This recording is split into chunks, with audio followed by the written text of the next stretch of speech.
Sa atong panahon, daghang tao nagpuyo taliwala sa kaguol ug dagog kakalibog. Wala sila makita og tubag sa ilang mga pangutana ug wala makatubag sa ilang panginahanglan. Ang uban nawad-an sa kalipay ug kamaya. Ang mga propeta namahayag nga ang tinuod nga kalipay makita sa pagsunod sa ehemplo ug mga pagtulon-an ni Kristo. Siya ang atong manluluwas, magtutudlo ug siya ang hingpit nga ehemplo. Ang iyang kinabuhi ang pagserbisyo. Kung kita nagserbisyo, nagkinatawag sa atong kinahanglan sa hinay-hinay, ang ato makit-an ang solusyon sa atong mga kalisdanan. Samtang kita nagsunod sa manluluwas, nagpakita kita sa atong gugma sa atong langitong Amahan ug sa iyang anak nga si Hesukristo. Ug kita mas mahimo ng kaila niya. Si Haring Benjamin namulong kabahin sa ilang pagserbisyo. Nag-ingon nga kung kita ana sa pag-alagad sa atong mga isig katao, kita ana lamang sa pag-alagad sa atong Dios. Tanan adunay mga oportunidad sa pagserbisyo o pagkita sa gugma. Si Presidente Thomas S. Monson mihangyo nato sa pagluwas o pagserbisyo sa uban. Mingon siya, kita makakaplag hanggang kadtong atong gialagaran kinsa mibati sa impluwensya sa magtutudlo tungod sa atong paghago. Ingon nga dili makapagsabot sa kausuban nga miabot nilang kinabuhi. Adunay tinguha sa pag-alagad sa mitunud-anon nga paagi, sa paglakaw, sa pagpinubsanong paagi, o sa pagpuyo sama sa mangluluwas tungod sa pagpabaton o espirituhanon nga makita sa saad sa kahangturan. Sila misubli sa pulong sa tao nga ni Jesus pananaw ug usa ka butang ako nasayran nga ako buta karon ako nakakita.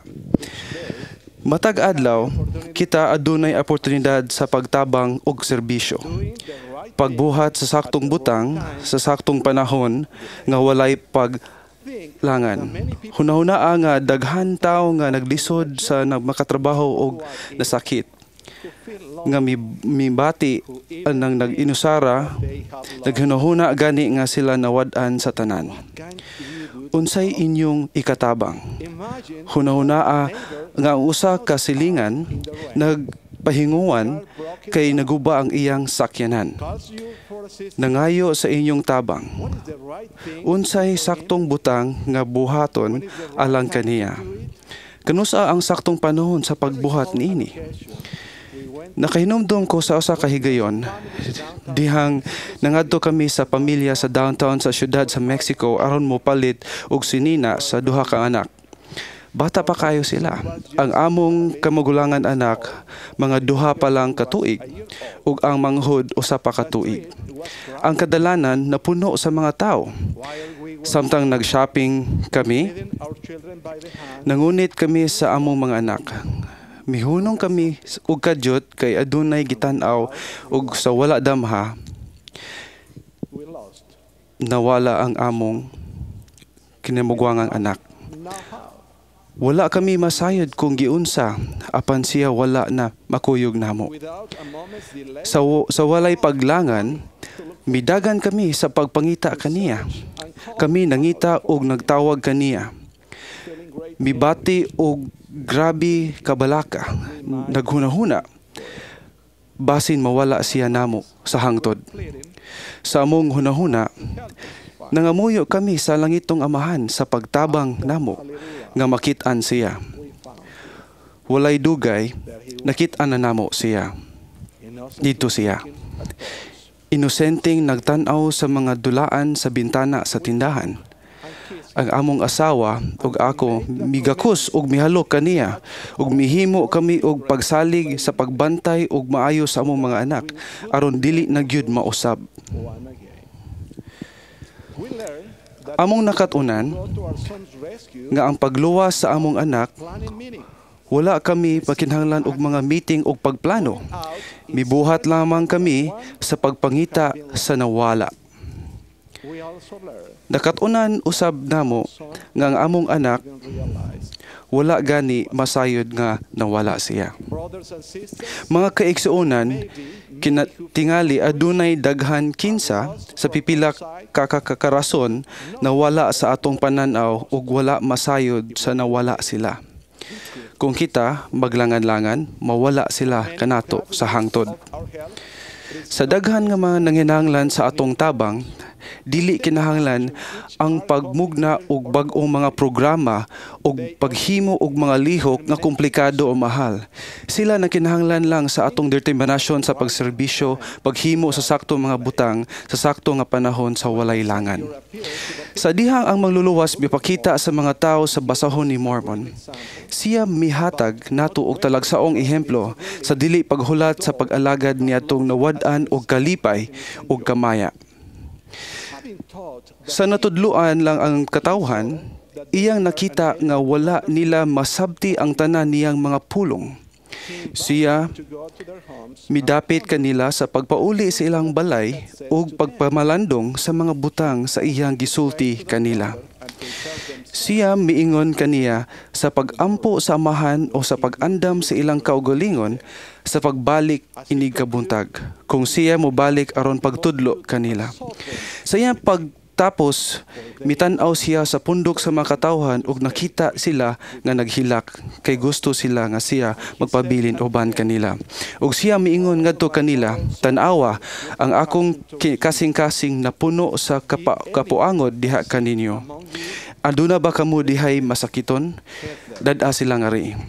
Aduna ba kamo mga bakol? O buta, pungkol, angol, sanglahon, o mga dili makalihok o kadto mga bungol, o kadto mga gitabuyan sa tanan nga mga matang sakit. Dad-a sila nga ri. Ako moayo kanila. Kay ako adunay kaluoy diha kaninyo, ang akong kasing-kasing na puno sa kaluoy. Ug sila midala sa ilahang mga masakiton ngadto kaniya, ug siya miayo kanila. Ang pundok sa mga katawhan miluhod sa iyang tiilan ug misimba kaniya ug milihok sa iyang mga tiil. Hangtod ang iyang mga tiil naligo sa ilang mga luha. Dayon siya, misugo kanila ang ilang manggagmayng mga bata, kinahanglan dadon ngadto kaniya. Ug siya mipanalangin kanila tinagsa-tagsa. Kana ang ehemplo nga gihatag sa manluluwas kanato, ang iyang gugma alang sa tanan, apan siya wala gayoy nataligaman. Nasayad ko ang atong langitong amahan mahigugmaon, masinabtanon ug mapailubon ang iyang anak si Jesucristo na higugma usab nato. Sila nagtabang kanato pinagi sa ilang mga propeta. Ako nakatunan nga adunay dakong kaluwasan sa pagsunod sa mga propeta. Ang pagluwas padayon paghihapon. Si Presidente Monson mingon, ang Ginoo nagpaabot sa atong paghunahuna. Siya nagpaabot sa atong paglihok. Siya nagpaabot sa atong mga paghago. Siya nagpaabot sa atong pagpamatuod. Siya nagpaabot sa atong debosyon. Kita adunay responsibilidad o talagsaong oportunidad. Adunay daghan ng inahanglan nga nakasinati og balik sa nindot nga mga pagbati sa kalipay o kamaya pinagi sa pagkaaktibo sa simbahan. Kana ang nga kalipay nagigikan sa pagdawat sa mga ordinansa, paghimo sa mga sagrado mga pakigsaad ug mga pagtuman niini. Ang Ginoo na kinahanglan nato sa pagtabang kanila, himuo nato ang pagwalanglangan. Ako ang kamatuod nga ang Dios buhi ang atong amahan. Si Jesucristo buhi, mihatag sa siyang kinabuhi aron kita makabalik sa presensya sa atong langitong amahin. Nasayad ko siya nga mao ang manluluwas. Nasayod ko nga ang ilang walay kinatuban nga kaluoy padayon gipakita. Ako mosaksi nga si Presidente Thomas S. Monson mao ang ilang propeta o kini mao lamang ang tinuod nga simbahan ibabaw sa yuta.